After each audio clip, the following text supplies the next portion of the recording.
ಸ್ನೇಹಿತರೆ, ಕಲ್ಯಾಣಿ ಹಿಡನ್ ವೈಬ್ಸ್ಗೆ ಸ್ವಾಗತ. ನಾನು ನಿಮ್ಮ ಮೋಹನ್ ದಾಸ್ ಮಾಡುವ ನಮಸ್ಕಾರಗಳು.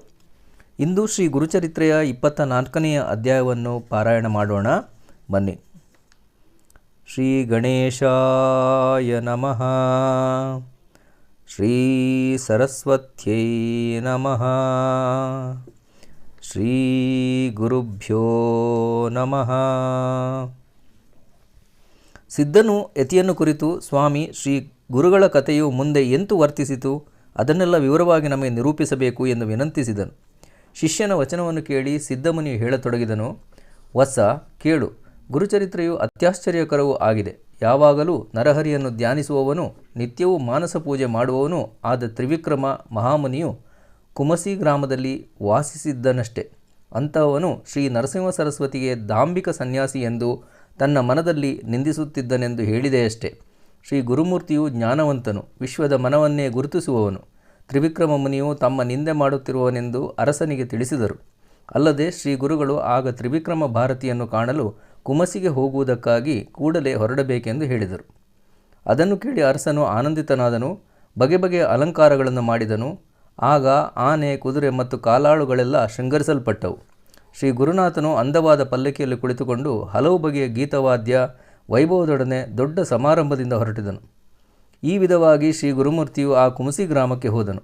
ಆಗ ತ್ರಿವಿಕ್ರಮ ಮಹಾಯತಿಯು ಮಾನಸ ಪೂಜೆ ಮಾಡುತ್ತಲಿದ್ದನು. ಅವನು ನಿತ್ಯವೂ ಒಳ್ಳೆ ಭಾವಭಕ್ತಿಯಿಂದ ನರಸಿಂಹ ಮಾನಸ ಪೂಜೆ ಮಾಡುವನು. ಆದರೆ ಅಂದು ಮಾತ್ರ ನರಸಿಂಹಮೂರ್ತಿಯು ಮನದಲ್ಲಿ ಸ್ಥಿರವಾಗಲೊಲ್ಲದು. ಅದರಿಂದ ತ್ರಿವಿಕ್ರಮ ಭಾರತಿಯು ಮನದಲ್ಲಿ ಚಿಂತಿಸಹತ್ತಿದನು.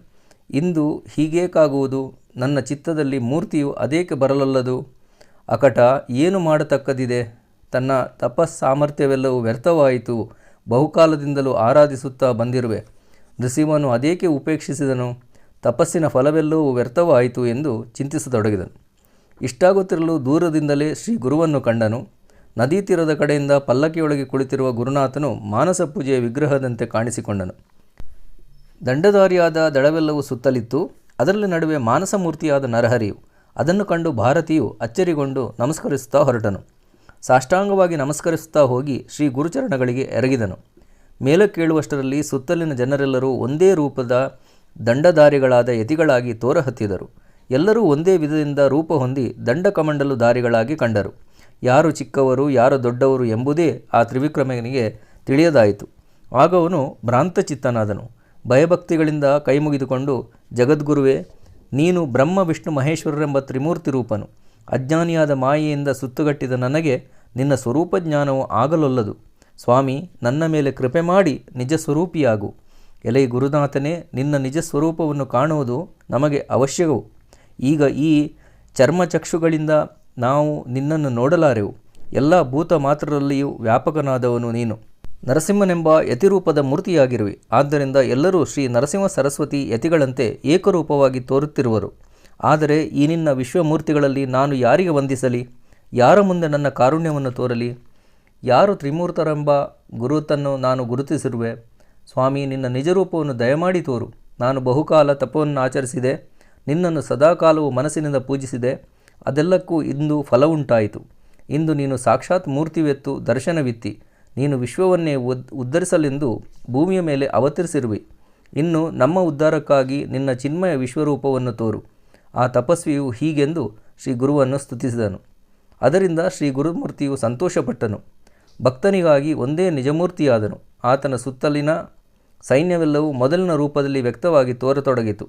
ಅದರ ನಡುವೆ ಭಕ್ತ ವರದನು, ಚಂದ್ರಮೌಳಿಯೂ ಆದ ಶ್ರೀ ಗುರುವು ತೋರಹತ್ತಿದನು. ಶ್ರೀ ಗುರುವು ಆ ಯತಿಯನ್ನು ಕುರಿತು, ಎಲೈ ವಿರಕ್ತಶ್ರೇಷ್ಠನಾದ ಯತಿಯೇ, ನೀನು ನನ್ನನ್ನು ದಾಂಭಿಕನೆಂದು ನಿಂದಿಸುತ್ತಿದ್ದೆಯಲ್ಲ.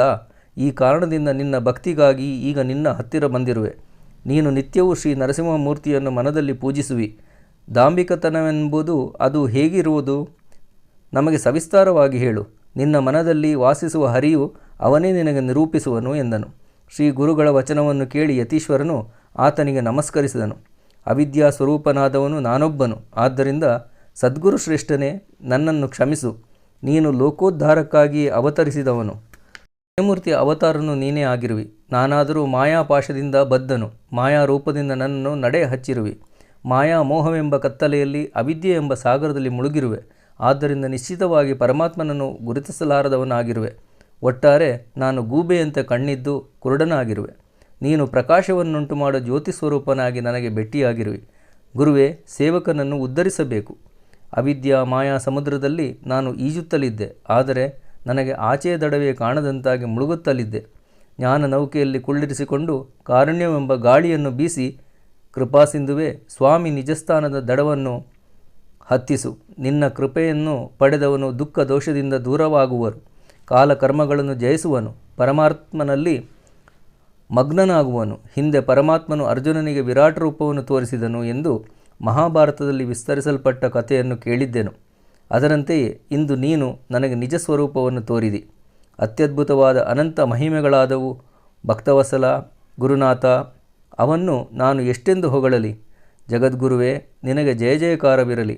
ನೀನು ಭವಸಾಗರದಿಂದ ಪಾರು ಮಾಡುವ ನಾವಾಡಿಗನು.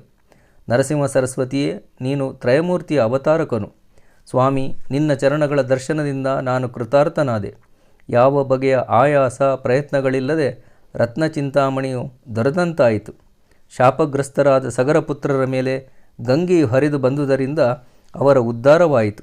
ಕೃಪಾವಂತನಾದ ವಿಷ್ಣುವು ತಾನಾಗಿ ವಿದುರನ ಮನೆಗೆ ಬಂದನು. ಅದರಂತೆ ಭಕ್ತವತ್ಸಲನೆಂಬ ನಿನ್ನ ಕೀರ್ತಿಯು ಇಂದು ನಮ್ಮ ಅನುಭವಕ್ಕೆ ತಂದುಕೊಟ್ಟಿದೆ. ಅನಂತ ಮಹಿಮೆಯುಳ್ಳ ಜಗದ್ಗುರುವೇ, ಅದನ್ನು ಬಣ್ಣಿಸಲು ನಮ್ಮ ಆಳವಲ್ಲ. ಈ ಮೇರೆಗೆ ತ್ರಿವಿಕ್ರಮಯತಿಯು ಶ್ರೀ ಗುರುವನ್ನು ಬಹುವಾಗಿ ಸ್ತುತಿಸಿದನು. ಅದರಿಂದ ಆ ಭಕ್ತವತ್ಸಲನು ಸಂತೋಷಿತನಾಗಿ ವರಪ್ರದಾನ ಮಾಡಿದನು. ಶಿಷ್ಯೋತ್ತಮನೇ, ನಿನ್ನ ಭಕ್ತಿಗೆ ಮೆಚ್ಚಿದೆನು. ನಿನಗೆ ನಿಶ್ಚಿತವಾಗಿ ಸದ್ಗತಿ ಉಂಟಾಗುವುದು. ಇನ್ನು ನಿನಗೆ ಪುನರ್ಜನ್ಮವಿಲ್ಲ ಎಂದು ತ್ರಿವಿಕ್ರಮನಿಗೆ ವರವಿತ್ತನು. ನಿನಗೆ ಪರಮಾರ್ಥವು ದೊರೆಯಿತೆಂದು ತಿಳಿ, ದೇಹಾಂತ್ಯದಲ್ಲಿ ನೀನು ಈಶ್ವರನೊಳಗೆ ಐಕ್ಯ ಹೊಂದುವೆ. ಹೀಗೆ ನುಡಿದು ಶ್ರೀ ಗುರುನಾಥನು ತನ್ನ ನಿಜಸ್ಥಾನವನ್ನು ಕುರಿತು ಹೊರಟನು. ಭಾರತಿಗೆ ವರವನ್ನಿಟ್ಟು ಅವನನ್ನು ಅಲ್ಲಿಯೇ ಕುಮಸಿ ಪಟ್ಟಣದಲ್ಲಿರಿಸಿದ್ದನು ಮತ್ತು ತಾನು ಮರಳಿ ಕ್ಷಣಾರ್ಧದೊಳಗೆ ಗಾಣಗಾಪುರಕ್ಕೆ ಬಂದನು. ನಾಮಧಾರಕ, ಶ್ರೀ ಗುರುಮಹಿಮೆಯು ಇಂತೂ ಅತ್ಯಗಾಧವಾದುದಾಗಿದೆ. ಅವನೇ ತ್ರಯಮೂರ್ತಿಯ ನರರೂಪದಿಂದ ವರ್ತಿಸುತ್ತಿದ್ದನು. ಇಂತಹ ಪರಮಪುರುಷನು ಗಹನಾದ ಗುರುವಾಗಿದ್ದನು. ಆತನಿಗೆ ಮನುಷ್ಯನೆಂದು ಹೇಳುವವರು 7 ಜನ್ಮಗಳಲ್ಲಿಯೂ ನರಕವನ್ನು ಹೊಂದುವರು. ಗುರುವೇ ಬ್ರಹ್ಮನು, ಗುರುವೇ ವಿಷ್ಣುವು ಮತ್ತು ಗುರುವೇ ರಮಣನಾದ ಮಹೇಶ್ವರನು ಎಂದು ವೇದಶಾಸ್ತ್ರ ಪುರಾಣಗಳು ಹೇಳುವು. ಈ ಕಾರಣದಿಂದ ಶ್ರೀಗುರುವು ಪ್ರತ್ಯಕ್ಷ ತ್ರೈಮೂರ್ತಿಯಾಗಿರುವನೆಂದು ನಿಶ್ಚಯಿಸಬೇಕು. ನನ್ನ ಮಾತಿನ ಮೇಲೆ ವಿಶ್ವಾಸವಿಟ್ಟು ಗುರುಚರಣಗಳಲ್ಲಿ ಲೀನನಾಗಬೇಕು. ಗುರುಚರಿತ್ರೆ ಎಂಬ ಅಮೃತದ ಸುಂದರವಾದ ಅರವಟ್ಟಿಗೆ ಹಾಕಲ್ಪಟ್ಟಿದೆ. ಗಳಾದವರು ಹೊಟ್ಟೆ ತುಂಬ ಕುಡಿದು ತಣಿಯುವರು ಮತ್ತು ಅಷ್ಟಲ್ಲದೆ ಇದು ಒಂದು ಕಾಮಧೇನುವಾಗಿದೆ. ಗಂಗಾಧರನ ಮಗನು ಶ್ರೀ ಗುರುಚರಿತ್ರೆಯನ್ನು ವಿವರವಾಗಿ ಹೇಳುವೆನು. ಭಕ್ತಿಪೂರ್ವಕವಾಗಿ ಕೇಳುವವರು ಚತುರ್ವಿಧ ಪುರುಷಾರ್ಥಗಳನ್ನು ಹೊಂದುವರು. ಇತಿ ಶ್ರೀ ಗುರುಚರಿತಾಮೃತೆ ಪರಮಕಥಾಕಲ್ಪತರೌ ಶ್ರೀ ನೃಸಿಂಹ ಸರಸ್ವತ್ಯುಪಾಖ್ಯಾನೆ ಸಿದ್ಧನಾಮಧಾರಕ ಸಂವಾದೆ ತ್ರಿವಿಕ್ರಮ ಭಾರತೀ ವಿಶ್ವರೂಪದರ್ಶನಂ ನಾಮ ಚತುರ್ವಿಂಶೋಧ್ಯಾಯಃ. ಸ್ನೇಹಿತರೆ, ನಿನ್ನೆಯಂತೆಯೇ ಇಂದು ಕೂಡ ಶ್ರೀ ಗುರುಚರಿತ್ರೆಯ 2 ಅಧ್ಯಾಯಗಳನ್ನು ನಾವು ಪಠಣ ಮಾಡಿದ್ದೇವೆ. ಇಂದು ಕೂಡ ಶ್ರೀ ಗುರುಚರಿತ್ರೆಯ 24ನೇ ಅಧ್ಯಾಯ ಈಗ ಮುಗಿದಿದೆ. 25ನೇ ಅಧ್ಯಾಯವನ್ನು ಪ್ರಾರಂಭ ಮಾಡುತ್ತಲಿದ್ದೇನೆ. ಶ್ರೀ ಗಣೇಶಾಯ ನಮಃ. ಶ್ರೀ ಸರಸ್ವತ್ಯೈ ನಮಃ. ಶ್ರೀ ಗುರುಭ್ಯೋ ನಮಃ. ಸಿದ್ಧಯೋಗಿ ಮುನಿಯೇ, ನಿನಗೆ ಜಯ ಜಯಕಾರವಿರಲಿ. ನೀನು ಭವಸಾಗರದಿಂದ ದಾಟಿಸುವ ತಾರಕ ಶಿರೋಮಣಿಯು. ನನ್ನಂತಹ ಕರ್ಣಕ್ಕೆ ಸಾಕ್ಷಿ ಉಂಟಾಗಿದೆ. ನೀನು ನಮಗೆ ಪರಮಾರ್ಥವನ್ನು ಬೋಧಿಸಿದಿ. ಇಂತಹ ಕೃಪಾಳುವಾದ ಸರ್ವೇಶ್ವರನು ತಾನು ಅವತರಿಸಿರುವನು. ಅಜ್ಞಾನಿಗಳಾದವರಿಗೆ ಅವನು ಮನುಷ್ಯನಾಗಿ ತೋರುವನು, ಆದರೆ ಜ್ಞಾನಿಗಳಾದವರಿಗೆ ಸಾಕ್ಷಾತ್ ಪರಮೇಶ್ವರನಾಗಿ ತೋರುವನು. ಆ ತ್ರಿವಿಕ್ರಮನು ಭಾರತಿಗೆ ಶ್ರೀ ಗುರುವು ತನ್ನ ಸಾಕ್ಷಾತ್ ಪರಮೇಶ್ವರ ರೂಪವನ್ನು ತೋರಿದನು. ಸ್ವಾಮಿ, ಮುಂದಿನ ಕಥೆಯು ನಿರೂಪಿಸುವುದಾಗಬೇಕು ಎಂದು ನಾಮಕರ್ಣಿಯು ವಿನಂತಿಸಿದನು. ಶ್ರೀ ಗುರುವಿನ ಲೀಲೆಯು ತಿಳಿಯಲು ಕಠಿಣವಾಗಿದೆ. ಹೇಳ ಹೊರಟರೆ ಎಷ್ಟಾದರೂ ಸಮಯ ಸಾಲದು. ಅದಕ್ಕಾಗಿ ಸಾಧಾರಣವಾಗಿ ಹೇಳುವೆನು ಎಂದು ಸಿದ್ಧನು ಹೇಳತೊಡಗಿದನು. ಬಾಲಕನೇ, ಎಲ್ಲ ಮಹಿಮೆಯನ್ನು ಹೇಳಬೇಕೆಂದರೆ ಕಥೆಯು ಬಹಳ ವಿಸ್ತಾರವಾಗುವುದು. ಈ ಕಾರಣದಿಂದ ತುಸುಮಟ್ಟಿಗೆ ಹೇಳುವೆ, ಕೇಳು. ಮುಂದೆ ಒಂದು ಅಪೂರ್ವವಾದ ಸಂಗತಿಯು ಒದಗಿತು. ವಿದುರ ಅಂದರೆ ಬೀದರ್ ಎಂಬ ಹೆಸರಿನದೊಂದು ಪಟ್ಟಣವು. ಅಲ್ಲಿ ಯವನ ವಂಶದ ಒಬ್ಬ ರಾಜನಿದ್ದನು. ಅವನು ಮಹಾಕ್ರೂರನು ಬ್ರಾಹ್ಮಣ ದ್ವೇಷಿಯು ಯಾವಾಗಲೂ ಪ್ರಾಣಿಗಳನ್ನು ಹಿಂಸಿಸುತ್ತಿದ್ದನು. ಬ್ರಾಹ್ಮಣರಿಂದ ತನ್ನೆದುರು ವೇದಪಠಣ ಮಾಡುವುದಕ್ಕೆ ಅವರನ್ನು ಒತ್ತಾಯ ಮಾಡುತ್ತಿದ್ದನು. ವೇದ ವಿಷಯಕವಾದ ಚರ್ಚೆ ಹಚ್ಚುವನು. ಆ ಯವನ ರಾಜನು ಬ್ರಾಹ್ಮಣರಿಗೆ, ನಿಮ್ಮಲ್ಲಿ 16 ವಿದ್ವಾಂಸರು, ಅವರು ನಮ್ಮ ಸಭೆಗೆ ಬಂದು ವೇದವನ್ನೆಲ್ಲ ಅನ್ನಬೇಕು ಎಂದು ತಿಳಿಸಿದನು. ಅಲ್ಲದೆ ಮುಖೋದ್ಗತವಾಗಿ ವೇದವನ್ನು ಪಠಣ ಮಾಡುವವರಿಗೆ ಸಾಕಷ್ಟು ದ್ರವ್ಯವನ್ನು ಕೊಡುವೆ ಮತ್ತು ಎಲ್ಲರಲ್ಲಿ ಅವರು ಮಾನ್ಯವಂತರೆಂದು ಎಣಿಸಲಾಗುವುದು. ಮತ್ತು ಹೆಚ್ಚಿನ ಸಂಗತಿ ಎಂದರೆ, ಯಾರು ವೇದಾರ್ಥವನ್ನು ಹೇಳುವರೋ ಅವರನ್ನು ವಿಶೇಷವಾಗಿ ಪೂಜಿಸಲಾಗುವುದು ಎಂದು ಹೇಳಿದನು. ಈ ಸಂಗತಿಯನ್ನು ತಿಳಿದ ಜ್ಞಾನಿಗಳಾದವರು, ನಾವು ಮತಿಹೀನರು, ಅವರು ಆ ಮ್ಲೇಂಚನೆಂದರೂ ಹೋಗಿ ವೇದಶಾಸ್ತ್ರಗಳನ್ನು ಘೋಷಿಸುವರು. ಯಜ್ಞಕಾಂಡದ ಅರ್ಥವನ್ನು ಕೇಳಬೇಕೆಂಬ ಕಪಟವು ಆ ಮ್ಲೇಂಚನ ಮನದಲ್ಲಿತ್ತು. ಅವನು ಬ್ರಾಹ್ಮಣರನ್ನು ಕುರಿತು, ಬ್ರಾಹ್ಮಣರು ಪಶುವನ್ನು ಕೊಲ್ಲಲು ಯಜ್ಞ ಮಾಡುವರು, ಆದರೆ ಪಶುವಧಿಗಳೆಂದು ಮ್ಲೇಂಚರಾದ ನಮ್ಮನ್ನು ನಿಂದಿಸುತ್ತಾ ಅಂಥ ಯೋಗ್ಯತೆ ಇಲ್ಲದವರೆಂದು ಕೂಡ ಹೇಳುತ್ತಿದ್ದರು ಎಂದು ಮುಂದಾಗಿ ಸಾಕಷ್ಟು ನಿಂದಿಸುವನು. ಯಾರು ಬ್ರಾಹ್ಮಣ ಶ್ರೇಷ್ಠರು ಯೋಗ್ಯತೆಯುಳ್ಳವರೋ ಅವರಿಗೆ ಹೆಚ್ಚಾಗಿ ದ್ರವ್ಯವನ್ನು ಕೊಡುವನು. ಯುವರಾಜನು ಇಂತು ಸಾಕಷ್ಟು ದ್ರವ್ಯವನ್ನು ಕೊಡುವನು ಎಂಬ ಸಂಗತಿಯನ್ನು ದೇಶ ದೇಶಗಳ ಬ್ರಾಹ್ಮಣ ಜನಾಂಗವು ಮತ್ತು ಎಲ್ಲ ಜನತೆಯು ಕೇಳ ಹತ್ತಿದರು. ವೇದಶಾಸ್ತ್ರಗಳ ನಿಪುಣರಾದ ವಿದ್ವಾಂಸರು ದ್ರವ್ಯದ ಮೇಲೆ ಮನವಿಟ್ಟು ಆ ಯವನನ್ನು ಕಾಣುವರು ಮತ್ತು ಆತನ ಮುಂದೆ ವೇದವನ್ನು ಪಠಿಸುವರು. ಮದೋನ್ಮತ್ತರು ದುರಾಚಾರಿಗಳು ಆದ ಅವರೇ ಕಲಿಯುಗಕ್ಕೆ ಪ್ರೀತಿಪಾತ್ರರು.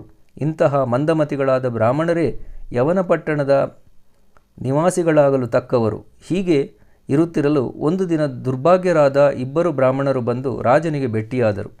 ನಾವು ವೇದಶಾಸ್ತ್ರಗಳನ್ನು ಬಲ್ಲವರು, 3 ದೇಶಗಳಲ್ಲಿ ಸಂಚರಿಸುತ್ತಿದ್ದ ನಾವು ಇವಾಗ 3 ವೇದಗಳಲ್ಲಿ ಪ್ರಕಾಂಡ ಪಂಡಿತರು ಎಂದು ಆ ಯವನನ ಮುಂದೆ ತಾವೇ ತಮ್ಮ ಕೀರ್ತಿಯನ್ನು ಹೇಳತೊಡಗಿದರು. ಬ್ರಾಹ್ಮಣರು ಅರಸನನ್ನು ಕುರಿತು, ಸಮಾನರಾದವರು ಯಾರೂ ಇಲ್ಲ. ಈ 4 ರಾಷ್ಟ್ರಗಳಲ್ಲಿ ನಮ್ಮೊಡನೆ ವೇದಗಳನ್ನು ಕುರಿತು ವಾದ ಮಾಡುವವರು ಇನ್ನು ಮುಂದೆ ಆಗಲಾರರು. ಅಂಥವರು ಯಾರಾದರೂ ನಿಮ್ಮ ರಾಜ್ಯದಲ್ಲಿ ಇದ್ದುದಾದರೆ ಬೇಗನೆ ಇಲ್ಲಿ ಕರೆಯಿಸು. ನಮ್ಮೊಡನೆ ಆ ಬ್ರಾಹ್ಮಣನು 4 ವೇದಗಳನ್ನು ಕುರಿತು ಚರ್ಚಿಸುವಂತೆ ಮಾಡು ಎಂದರು. ವಿಪ್ರವಚನವನ್ನು ಕೇಳಿ ರಾಜನು ಸ್ಪರ್ಧೆಗೊಳಗಾದನು. ತನ್ನ ನಗರದೊಳಗಿನ ಎಲ್ಲ ಬ್ರಾಹ್ಮಣರನ್ನು ಕರೆಸಿದನು. ಎಲ್ಲರನ್ನೂ ಕುರಿತು, ವಾದದಲ್ಲಿ ಈ ಹೊಸ ಪಂಡಿತರನ್ನು ಗೆಲ್ಲಬೇಕು, ಅಂತಹವರಿಗೆ ವಿಪುಲ ದ್ರವ್ಯವನ್ನು ಕೊಡುತ್ತೇನೆ ಎಂದು ಹೇಳಿದನು. ಅದನ್ನು ಕೇಳಿ ಜ್ಞಾನಿಗಳೆಲ್ಲರೂ ತಲೆ ತಗ್ಗಿಸಿ, ಬಾದಶಹನೇ, ನಮಗೆ ಅಂಥ ಯೋಗ್ಯತೆ ಇಲ್ಲ. ಈ ಪಂಡಿತ ಶ್ರೇಷ್ಠರಿಗೆ ಯಾರಿಂದಲೂ ಅಪಜಯವಾಗದು. ನಮ್ಮ ಎಲ್ಲರಲ್ಲಿಯೂ ಇವರೇ ಒಬ್ಬರು ಶ್ರೇಷ್ಠರಾದ ಪಂಡಿತರಾಗಿರುವರು. ಆದ್ದರಿಂದ ಇವರಿಗೆ ನೀವು ಪ್ರಕಟವಾಗಿ ಮಾನ್ಯ ಮಾಡಬೇಕು. ಬ್ರಾಹ್ಮಣರೆಲ್ಲರೂ ಈ ವಿಧವಾಗಿ ನುಡಿದರು. ಬಳಿಕ ರಾಜನು ಆ ಹೊಸ ವಿದ್ವಾಂಸರಿಗೆ ವಸ್ತ್ರಾಲಂಕಾರಗಳನ್ನಿತ್ತನು ಮತ್ತು ಅವರನ್ನು ಆನೆಯ ಮೇಲೆ ಕುಳ್ಳಿರಿಸರಾದವರು ಯಾರೂ ಇಲ್ಲ. ಅವರೇ ಬ್ರಾಹ್ಮಣರ ರಾಜರೆಂದು ಡಂಗುರ ಹೊಡಿಸಿದನು. ಆನೆಯ ಮೇಲೆ ಕುಳ್ಳಿರಿಸಿ ಪಟ್ಟಣದಲ್ಲಿ ಮೆರೆಸಿದನು. ತಾನು ಯವನರ ರಾಜನೆಂದು, ಇವರು ಬ್ರಾಹ್ಮಣರಿಗೆ ದ್ವಿಜರಾಜರೆಂದು ಹೇಳಿದನು. ಇಂತೂ ತಾಮಸಿಗಳಾದ ಬ್ರಾಹ್ಮಣರು ಮ್ಲೇಂಚರ ಮುಂದೆ ವೇದಗಳನ್ನು ಪಠಿಸಿದರು. ಮಹಾತಾಮಸಿಗಳಾದ ಆ ಬ್ರಾಹ್ಮಣರು ಉಳಿದ ಬ್ರಾಹ್ಮಣರನ್ನೆಲ್ಲ ಧಿಕ್ಕರಿಸಿದರು. ಆ ಯವನ ರಾಜ್ಯದಲ್ಲಿ ತಾವು ರಾಜರು ಎಂದೆನಿಸ ಹತ್ತಿದರು. ಆ ವಿಪ್ರರು ಮದಾಂಧರಾದರು. ರಾಜನ ಹತ್ತಿರ ಹೋಗಿ ಆತನಿಗೆ ಅರಿಕೆ ಮಾಡಿಕೊಂಡರು. ಆ ವಿಪ್ರರು ಮದಾಂಧರಾದರು. ರಾಜನ ಹತ್ತಿರ ಹೋಗಿ ಆತನಿಗೆ ಆರಿಕೆ ಮಾಡಿಕೊಂಡರು. ಆ ಬ್ರಾಹ್ಮಣರು ರಾಜನನ್ನು ಕುರಿತು, ಭೂಪತಿಯೇ, ನಾವೀಗ ಜಗದ್ವಿಖ್ಯಾತ ಪಂಡಿತರೇನೋ ಆದೆವು. ಆದರೆ ನಮಗೆ ಸಮನಾಗಿ ವಾದಿಸುವ ಒಬ್ಬ ವಿದ್ವಾಂಸರನ್ನು ಕಾಣದಿದ್ದರೆ ನಮ್ಮ ವಿದ್ಯಾವ್ಯಾಸಂಗವು ವ್ಯರ್ಥವಾದಂತಾಗುವುದು ಅಲ್ಲವೇ? ವೇದಶಾಸ್ತ್ರಗಳ ಬಗ್ಗೆ ವಾದ ವಿವಾದ ಮಾಡಬೇಕೆಂದು ನಮಗೆ ಬಹಳ ಉತ್ಕಂಠೆಯಾಗಿದೆ. ಇನ್ನು ನಿನ್ನ ರಾಷ್ಟ್ರದಲ್ಲಿ ಸಂಚರಿಸಲು ನೀರೋಪ ಕೊಡಬೇಕು. ಕ್ವಚಿತ್ತಾಗಿ ಯಾವನೊಬ್ಬನು ದೊರೆತರೆ ಅವನೊಡನೆ ಚರ್ಚೆ ಮಾಡುವೆವು. ಅಂತಹ ದ್ವಿಜಶ್ರೇಷ್ಠನು ಯಾವನೂ ದೊರೆಯದಿದ್ದರೆ ಊರೂರಿಗೆ ಜಯಪತ್ರಗಳನ್ನು ದೊರಕಿಸುವೆವು ಎಂದು ನುಡಿದರು. ಆಗ ರಾಜನು, ಬ್ರಾಹ್ಮಣ ಶ್ರೇಷ್ಠರೇ, ನೀವು ಕೂಡಲೇ ನನ್ನ ರಾಷ್ಟ್ರದಲ್ಲೆಲ್ಲ ಸಂಚರಿಸಿರಿ, ಬ್ರಾಹ್ಮಣರನ್ನು ವಾದದಲ್ಲಿ ಪರಾಭವಗೊಳಿಸಿರಿ ಎಂದು ಗೌರವಿಸಿ ಕಳುಹಿಸಿದನು. ಯವನನ ಆಜ್ಞೆಯಿಂದ ತಾಮಸಿಗಳಾದ ಆ ದ್ವಿಜಶ್ರೇಷ್ಠರು ರಾಜ್ಯದಲ್ಲಿ ಸಂಚರಿಸುತ್ತಾ ಊರೂರಿಗೆ ವಿಚಾರಿಸುತ್ತಿದ್ದರು. ಅವರು ಪ್ರತಿಯೊಂದು ಗ್ರಾಮಕ್ಕೆ ಹೋಗಿ ಜಯಪತ್ರಗಳನ್ನು ಬರೆಸಿಕೊಳ್ಳುವರು. ಅವರೆದುರು ನಿಂತು ವಾದ ಮಾಡುವ ಸಾಮರ್ಥ್ಯವು ಯಾರಲ್ಲೂ ಇರಲಿಲ್ಲ. ಎಲ್ಲ ಪಟ್ಟಣಗಳನ್ನು ತಿರುಗುತ್ತಾ ದಕ್ಷಿಣ ಪ್ರದೇಶಕ್ಕೆ ಹೋದರು. ಅಲ್ಲಿ ಭೀಮಾ ನದಿಯ ತೀರದಲ್ಲಿ ಕುಮಸಿ ಎಂಬುದೊಂದು ಗ್ರಾಮವಿತ್ತು. ಅಲ್ಲಿ ತ್ರಿವಿಕ್ರಮ ಭಾರತಿ ಎಂಬ ಮಹಾಮುನಿಯೊಬ್ಬನು ವಾಸವಾಗಿದ್ದನು. ಅವನು 3 ವೇದಗಳಲ್ಲಿ ಪಾರಂಗತನೂ ಹಲವಾರು ಶಾಸ್ತ್ರಗಳಲ್ಲಿ ಪಂಡಿತನೂ ಆಗಿದ್ದನು. ಆ ಮಹಾಮುನಿಯು ಕೀರ್ತಿವಂತನೆಂದು ಜನತೆಯೆಲ್ಲವೂ ಸಾರಿ ಹೇಳಿತು. ಆ ಮಾತು ಕೇಳಿ ಗರ್ವಿಷ್ಠರಾದ ಆ ಬ್ರಾಹ್ಮಣರು ಆ ಮುನಿಯ ಹತ್ತಿರ ಹೋದರು. ಹೋಗಿ ಆತನಿಗೆ, ಎಲೆ ಸನ್ಯಾಸಿಯೇ, ನೀನು 3 ವೇದಗಳನ್ನು ಬಲ್ಲವನೆಂಬುದಾಗಿ ಜನರಲ್ಲಿ ಪ್ರಸಿದ್ಧಿಯುಂಟು. ಆದ್ದರಿಂದ ಈಗ ನೀನು ನಮ್ಮೊಡನೆ ವಾದ ಮಾಡಬೇಕು, ಇಲ್ಲವೇ ಅಪಜಯವನ್ನು ಒಪ್ಪಿಕೊಂಡು ನಮಗೆ ಜಯಪತ್ರವನ್ನು ಬರೆದುಕೊಡಬೇಕು ಎಂದು ನುಡಿದರು. ಬ್ರಾಹ್ಮಣರ ವಚನವನ್ನು ಕೇಳಿ ತ್ರಿವಿಕ್ರಮ ಮುನಿಯು ವಿನಯದಿಂದ, ಪಂಡಿತೋತ್ತಮರೇ, 3 ವೇದಗಳು ಹಾಗಿರಲಿ, 1 ವೇದವನ್ನು ಕೂಡ ನಾವು ಅರಿಯೆವು. ಒಂದು ವೇಳೆ ವೇದಶಾಸ್ತ್ರವನ್ನು ಬಲ್ಲವರಾಗಿದ್ದರೆ ಈ ಅರಣ್ಯವಾಸವನ್ನೇಕೆ ಮಾಡುತ್ತಿದ್ದೆವು? ನಿಮ್ಮಂತೆ ರಾಜ್ಯ ವಂದ್ಯರಾಗಿ ಸಕಲ ಭೋಗಗಳನ್ನು ಭೋಗಿಸುತ್ತಿದ್ದೆವು. ನಾವು ಅವನ್ನು ಅರಿಯವೆಂದು ಅರಣ್ಯವಾಸಿಗಳಾಗಿದ್ದೇವೆ. ಸನ್ಯಾಸಿಯ ವೇಷವನ್ನು ಧರಿಸಿದ್ದೇವೆ. ನಾವು ತಪಸ್ವಿಗಳು, ಭಿಕ್ಷುಕರು ನಿಮಗೆ ಸಮಾನರಲ್ಲರೆಂದು ತಿಳಿಯಿರಿ. ಗೆಲ್ಲಲಿ ಇಲ್ಲವೇ ಸೋಲಲಿ ನಮಗೆ ಅದರ ಅಭಿಮಾನವಿಲ್ಲ. ನೀವು ಒಳ್ಳೆಯ ಉತ್ಕೃಷ್ಟವಾದ ವಿದ್ಯಜ್ಜರರು, ನಮ್ಮೊಡನೆ ಅದೆಂತಹೂ ವಾದವು ಎಂದರು. ತ್ರಿವಿಕ್ರಮ ಮುನಿಯ ಮಾತು ಕೇಳಿ ಆ ಬ್ರಾಹ್ಮಣರು ಈರ್ಷೆಗೆ ಒಳಗಾದರು. ಈ ಭೂಮಂಡಲದಲ್ಲಿ ನಮ್ಮೊಡನೆ ವಾದ ಮಾಡುವಂಥವರು ಯಾರು ಇದ್ದಾರೆ? ಎಲ್ಲ ರಾಷ್ಟ್ರದ ತುಂಬ ತಿರುಗುತ್ತಾ ಬಂದೆವು, ನಮಗೆ ಸಮಾನರಾದ ಮನುಷ್ಯರಿಲ್ಲ. ಹೀಗೆಂದು ಅವರು ತಮಗೆ ದೊರೆತಿರುವ ಅಸಂಖ್ಯ ಜಯಪತ್ರಗಳನ್ನು ತ್ರಿವಿಕ್ರಮಯತಿಗೆ ತೋರಿಸಿದರು. ಇದರಂತೆ ವಿಶೇಷವಾಗಿ ನಮಗೆ ಜಯಪತ್ರವನ್ನು ಬರೆದುಕೊಡಬೇಕು, ಇಲ್ಲವೇ ಮನದಲ್ಲಿ ಅಭಿಮಾನವಿದ್ದರೆ ವಾದ ಮಾಡಬೇಕು ಎಂದರು. ತ್ರಿವಿಕ್ರಮ ಮುನಿಯು ತೀರಾ ವಿನಯದಿಂದ ಹಲವು ಬಗೆಯಾಗಿ ಹೇಳಿದನು. ಆದಾಗ್ಯೂ ತಾಪಸಿಗಳಾದ ಆ ಬ್ರಾಹ್ಮಣರು ತಮಗೆ ಜಯಪತ್ರವನ್ನು ಬೇಡ ಹತ್ತಿದರು. ತ್ರಿವಿಕ್ರಮ ಮುನಿಯು ತನ್ನ ಮನದಲ್ಲಿ ವಿಚಾರಿಸಿದನು, ಈ ಮದಾಂಧರಾದ ಬ್ರಾಹ್ಮಣರನ್ನು ಗಾಣಗಾಪುರಕ್ಕೆ ಒಯ್ಯಬೇಕು. ಅಲ್ಲಿ ಗುರುಗಳಿಂದ ಶಿಕ್ಷೆ ಮಾಡಿಸಬೇಕು. ಗರ್ವಾಂಧರಾದ ಈ ಪಂಡಿತರು ಈವರೆಗೆ ಎಷ್ಟೋ ಬ್ರಾಹ್ಮಣರನ್ನು ಅಪಮಾನಗೊಳಿಸಿರುವರು. ಆದ್ದರಿಂದ ಇವರಿಗೆ ತಕ್ಕ ಶಾಸನವನ್ನು ಮಾಡಲೇಬೇಕು ಎಂದು ಯೋಚಿಸಿದನು.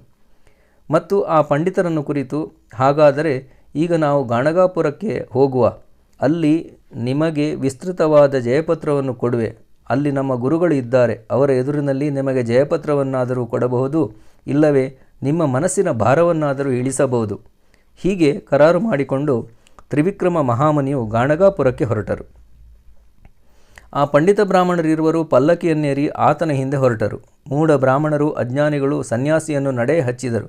ತಾವು ಪಲ್ಲಕ್ಕಿಯಲ್ಲಿ ಕುಳಿತರು. ಆದ್ದರಿಂದ ಅವರು ಅಲ್ಪಾಯುಷಿಗಳಾದರು. ಅವರೆಲ್ಲರೂ ಗಾಣಗಾಪುರಕ್ಕೆ ಬಂದು ಮುಟ್ಟಿದರು. ಅದು ಭೀಮಾತೀರದ ರಮ್ಯ ಸ್ಥಾನವು, ಶ್ರೀ ಗುರುವರಾದ ನೃಸಿಂಹಸ್ವಾಮಿಗಳ ವಾಸಸ್ಥಾನವು. ಒಡನೆ ತ್ರಿವಿಕ್ರಮಯತಿಯು ಗುರುನಾಥನ ಪಾದಗಳಿಗೆ ಎರಗಿದನು ಮತ್ತು ಕೃಪಾಮೂರ್ತಿಯೇ, ವ್ಯೋಮಕೇಶಿಯೇ, ಭಕ್ತವತ್ಸಲನೇ, ಪರಮಪುರುಷನೇ ಹೀಗೆಂದು ಸ್ತುತಿಸತೊಡಗಿದನು.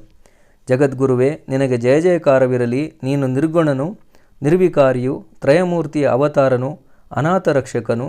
ಗುರುವೇ, ನಿನ್ನ ಚರಣಗಳ ದರ್ಶನವಾದೊಡನೆ ಸಂಸಾರವೆಂಬ ಭವಸಾಗರದಿಂದ ಉದ್ಧಾರವಾಗುವುದು. ಅಜ್ಞಾನಿಗಳಾದ ಜನರು ನಿನ್ನನ್ನು ತಿಳಿಯುವುದಿಲ್ಲ, ಅವರೇ ಅಧೋಗತಿಯನ್ನು ಹೊಂದುವರು. ಹೀಗೆಂದು ಸ್ತುತಿಸುತ್ತಿರಲು ಆತನ ಕಂಠವು ಗದ್ಗದಿತವಾಯಿತು. ಮೈ ಮೇಲೆ ರೋಮಾಂಚಗಳೆದ್ದವು. ಕಣ್ಣುಗಳಿಂದ ಆನಂದಾಶ್ರಗಳು ಉದುರ ಹತ್ತಿದವು. ಮುನೀಶ್ವರನು ನಮಸ್ಕರಿಸುತ್ತಲೇ ಶ್ರೀ ಗುರುನಾಥನು ಆತನನ್ನು ಮೇಲಕ್ಕೆಬ್ಬಿಸಿದನು ಮತ್ತು ಅವನನ್ನು ಆಲಂಗಿಸಿಕೊಂಡು ಬಂದ ಕಾರಣವನ್ನು, ನಡೆದ ವೃತ್ತಾಂತವನ್ನು ಕೇಳತೊಡಗಿದನು. ಶ್ರೀ ಗುರುಗಳು ಯತೀಶ್ವರನನ್ನು ಕುರಿತು, ಮುನಿವರನೇ, ಅದಾವ ಕಾರಣಕ್ಕಾಗಿ ಬರೋಣವಾಯಿತು? ವಿವರವಾಗಿ ನಮಗೆ ನಿರೂಪಿಸುವುದಾಗಬೇಕು ಎಂದು ಕೇಳಿದನು. ತ್ರಿವಿಕ್ರಮ ಮುನಿಯು ಶ್ರೀ ಗುರುಗಳ ವಚನವನ್ನು ಕೇಳಿ, ಈ ಈರುವರು ಮದೋನ್ಮತ್ತರಾದ ಬ್ರಾಹ್ಮಣರು, ವಾದಕ್ಕಾಗಿ ಬಂದಿರುವರು. ವೇದಶಾಸ್ತ್ರ ಮೊದಲಾದವುಗಳಲ್ಲಿ ಮೀಮಾಂಸೆಯಲ್ಲಿ ಒಳ್ಳೆಯ ಹರ್ಷದಿಂದ ಚರ್ಚಿಸುವೆವು ಎಂದೆನ್ನುವರು. ಈ ಇಬ್ಬರು ಮೂಢ ಬ್ರಾಹ್ಮಣರು 4 ವೇದಗಳು ತಮಗೆ ವಶ ಅಥವಾ ಮುಖೋದ್ಗತವೆಂದು ಹೇಳಿದರು. ತಮ್ಮೊಡನೆ ಚರ್ಚೆ ಮಾಡದಿದ್ದರೆ ಸೋತೆವೆಂಬುದನ್ನು ತೋರಿಸಲು ಜಯಪತ್ರವನ್ನು ಬೇಡುವರು. ಹಲವು ಬಗೆಯಿಂದ ಹೇಳಿದಾಗ್ಯೂ ಈ ಉನ್ಮತ್ತರು ಕೇಳಲಿಲ್ಲ. ಅದಕ್ಕಾಗಿ ತಮ್ಮ ಬಳಿಗೆ ಬಂದಿರುವೆ. ಸ್ವಾಮಿ, ನೀನು ಗುರುಶ್ರೇಷ್ಠನು, ನಿನ್ನ ವಾಕ್ಯವು ಮಾನ್ಯವಾದುದು, ಅದಕ್ಕಾಗಿ ನಿರೂಪಿಸಬೇಕು ಎಂದನು. ಮುನಿವಚನವನ್ನು ಕೇಳಿ ಶ್ರೀ ಗುರುಗಳು ನಗುಮೊಗದಿಂದ ವಾದಕ್ಕಾಗಿ ಬಂದ ಬ್ರಾಹ್ಮಣರನ್ನು ಕೇಳತೊಡಗಿದನು. ಶ್ರೀ ಗುರುಗಳು ಆ ವಿಪ್ರರನ್ನು ಕುರಿತು, ನೀವು ಅದಾವ ಕಾರ್ಯಕ್ಕಾಗಿ ಬಂದಿರುವಿರಿ? ನಿಮ್ಮೊಡನೆ ನಮ್ಮದೆಂತಹ ವಾದವು ಮತ್ತು ಅದರಿಂದಾಗುವ ಲಾಭವೇನು? ನಾವು ತಪಸ್ವಿಗಳು, ಸನ್ಯಾಸಿಗಳು, ನಮಗೆ ಸೋಲು ಗೆಲುವು ಎರಡೂ ಸರಿಯಾಗಿವೆ. ಪಂಡಿತರೇ, ನಮ್ಮಂತಹ ಯತಿಗಳೊಡನೆ ಜಯ ಪಡೆದರೆ ಅದರಿಂದ ನಿಮಗೇನು ದೊಡ್ಡಸ್ತಿಕೆ ಬರುವುದು ಎಂದು ಪ್ರಶ್ನಿಸಿದನು. ಶ್ರೀ ಗುರುವಚನವನ್ನು ಕೇಳಿ ಆ ವಿಪ್ರರಿರುವರು ಮಾತಾಡತೊಡಗಿದರು. ಎಲ್ಲ ವಿಪ್ರರನ್ನು ಗದೆಯುತ್ತಾ ಪೃಥ್ವಿಯನ್ನೇ ಸುತ್ತುವರಿದು ಬಂದೆವು, ಆದರೆ ಎಲ್ಲಿಯೂ ನಮಗೆ ಸಮಾನರಾದ ವಾದಿಗಳು ದೊರೆಯಲಿಲ್ಲ. ಭೆಟ್ಟಿಯಾದವರೆಲ್ಲರೂ ವೇದಚರ್ಚಾ ಖರೆ ಎಂದು ಹಲವಾರು ಜಯಪತ್ರಗಳನ್ನು ತೋರಿಸಿದರು. ಇದರಂತೆ ನಮಗೊಂದು ಜಯಪತ್ರವನ್ನು ಬರೆದುಕೊಡಲು ಅದೆಷ್ಟು ಶ್ರಮವಾಗುತ್ತಿತ್ತು ಎಂದು ಕೇಳಿದ್ದರೆ ತ್ರಿವಿಕ್ರಮನಿಗೆ ಬಹಳ ಕೋಪ ಬಂತು. ಅದಕ್ಕಾಗಿ ಅವನು ನಿಮ್ಮೆಡೆಗೆ ನಮ್ಮನ್ನು ಕರೆತಂದನು. ಈಗ ನಿಮ್ಮಿಬ್ಬರಲ್ಲಿ ಯಾರಿಗೆ ಪಾಂಡಿತ್ಯದ ಅಭಿಮಾನವಿದ್ದರೂ ಸರಿ, ವೇದಶಾಸ್ತ್ರಾದಿಗಳಲ್ಲೂ ವ್ಯಾಕರಣದಲ್ಲೂ ಚರ್ಚೆ ಮಾಡಬಹುದೆಂದು ಹೇಳಿದರು. ನಾವು 4 ವೇದಗಳನ್ನು ಬಲ್ಲವರಾಗಿದ್ದೇವೆ. ಈ ವಿಷಯದಲ್ಲಿ ನಮಗೆ ಸಮಾನರಾದರೂ ಇಲ್ಲ. ನೀವಿರುವರು ವೇದಾಂತವನ್ನು ಅದೆಷ್ಟು ಮಟ್ಟಿಗೆ ಬಲ್ಲಿರಿ ಎಂದು ಅಲ್ಲಗಳೆದು ಮಾತನಾಡಿದನು. ಶ್ರೀ ಗುರುಗಳು ಗಾಂಭೀರ್ಯದಿಂದ ಆ ವಿಪ್ರರಿಗೆ, ಬ್ರಾಹ್ಮಣೋತ್ತಮರೇ, ಮನುಷ್ಯನಿಗೆ ಗರ್ವವು ಒಳಿತಲ್ಲ. ಆದ್ದರಿಂದಲೇ ಎಲ್ಲರಿಗೂ ನಾಶ ಉಂಟಾಗುವುದು. ಗರ್ವದಿಂದ ಬಲಿಗೆ ಏನಾಯಿತು? ಬಾಣಾಸುರನು ಏನನ್ನು ಹೊಂದಿದನು? ಗರ್ವದಿಂದ ಲಂಕಾನಾಥ ರಾವಣನು ಕೌರವನು ಯಮಧರ್ಮ ಕ್ಷೇತ್ರವನ್ನು ಕುರಿತು ಹೊರಟು ಹೋದರು. ವೇದಾಂತವನ್ನು ಅದಾರು ಬಲ್ಲರು? ಬ್ರಹ್ಮನೇ ಮೊದಲಾದ ದೇವತೆಗಳಿಗೂ ಕೂಡ ಆ ಮಾರ್ಗವು ದೊರಕಲಿಲ್ಲ. ವೇದಗಳು ಅನಾದಿ ಅನಂತವಾಗಿ ನೀವೇ ಸುಳ್ಳೇ ಏಕೆ ಗರ್ವಪಡುವಿರಿ? ನೀವು ಆತ್ಮಹಿತವನ್ನು ಬಯಸುತ್ತಿದ್ದರೆ ಗರ್ವಭ್ರಮೆಯನ್ನು ಚೆಲ್ಲಿಕೊಡಿರಿ. ನೀವು ಚತುರ್ವೇದಿ ಎಂದು ಎನಿಸಿರುವಿರಿ, ವೇದಾಂತವನ್ನೇನು ಬಲ್ಲಿರಿ ಎಂದು ನುಡಿದನು. ಶ್ರೀ ಗುರುಗಳ ಭಾಷಣವನ್ನು ಕೇಳಿ ಆ ಬ್ರಾಹ್ಮಣರು ಸೊಕ್ಕಿನಿಂದ ತುಂಬಿ ತುಳುಕತೊಡಗಿದರು. ಸಾಂಗ ಸಂಹಿತೆಯೊಡನೆ ನಾವು 3 ವೇದಗಳನ್ನು ಬಲ್ಲವರಾಗಿದ್ದೇವೆ ಎಂದು ಆ ಬ್ರಾಹ್ಮಣರು ಗರ್ವದಿಂದ ಶ್ರೀ ಗುರುಗಳಿಗೆ ಮಾತನಾಡಿದರು. ಇನ್ನು ಮುಂದೆ ಅತ್ಯಾಶ್ಚರ್ಯಕರವಾದ ಸಂಗತಿ ಜರುಗಿತೆಂದು ಸಿದ್ಧನು ನಾಮಧಾರಕನಿಗೆ ಹೇಳಿದನು. ಈ ವೇದಗಳನ್ನು ಆರಂಭದಿಂದ ಕೊನೆಯವರೆಗೆ ಶ್ರೀ ಗುರುಗಳು ನಿರೂಪಿಸಿರುವರು. ಅದೆಲ್ಲವನ್ನು ಹೇಳುವೆ, ತದೇಕಚಿತ್ತರಾಗಿ ಕೇಳಿರೆಂದು ಸರಸ್ವತಿ ಗಂಗಾಧರನು ಹೇಳುವನು. ಇತಿ ಶ್ರೀ ಗುರುಚರಿತಾಮೃತೆ ಪರಮಕಥಾಕಲ್ಪತರೌ ಶ್ರೀ ನರಸಿಂಹ ಸರಸ್ವತಿಪಾಖ್ಯಾನೆ ಸಿದ್ಧನಾಮಧಾರಕ ಸಂವಾದೆ ವಿಪ್ರ ಆತ್ಮ ಪ್ರಶಂಸಾ ನಾಮ ಪಂಚವಿಂಶೋಧ್ಯಾಯ. ಸ್ನೇಹಿತರೆ, ಇದುವರೆಗೂ 25ನೇ ಅಧ್ಯಾಯವನ್ನು ನೀವು ಪಾರಾಯಣ ಮಾಡುವುದನ್ನು ವೀಕ್ಷಿಸಿದಿರಿ ಹಾಗೂ ಆಲಿಸಿದಿರಿ. ಇಂದು ಗುರುಚರಿತ್ರೆಯ 2 ಅಧ್ಯಾಯವನ್ನು ನಾವು ಮುಗಿಸಿದ್ದೇವೆ. 24 ಮತ್ತು 25ನೇ ಅಧ್ಯಾಯ ಎರಡೂ ಪಾರಾಯಣ ಮಾಡಿದ್ದೇವೆ. ತಾವೆಲ್ಲರೂ ಇದನ್ನು ಚೆನ್ನಾಗಿ ವೀಕ್ಷಿಸಿ ಆಲಿಸಿರಿ ಹಾಗೂ ಪಾರಾಯಣ ಮಾಡಿ ಗುರುವಿನ ಕೃಪೆಗೆ ಪಾತ್ರರಾಗಿ ಮುಂದಿನ ಎಲ್ಲ ಅಧ್ಯಾಯಗಳನ್ನು ಮುಂದಿನ ವಿಡಿಯೋದಲ್ಲಿ ವೀಕ್ಷಿಸಿ. ಸ್ನೇಹಿತರೆ, ಕಲ್ಯಾಣಿ ಹಿಡನ್ ವಾಯ್ಸ್ನ ಎಲ್ಲ ವಿಡಿಯೋಗಳನ್ನು ವೀಕ್ಷಿಸಿ, ಲೈಕ್ ಮಾಡಿ, ಶೇರ್ ಮಾಡಿ ಮತ್ತು ಸಬ್ಸ್ಕ್ರೈಬ್ ಮಾಡಿ. ಮುಂದಿನ ವಿಡಿಯೋದಲ್ಲಿ ಸಿಗೋಣ. ಧನ್ಯವಾದಗಳು. ನಮಸ್ಕಾರ.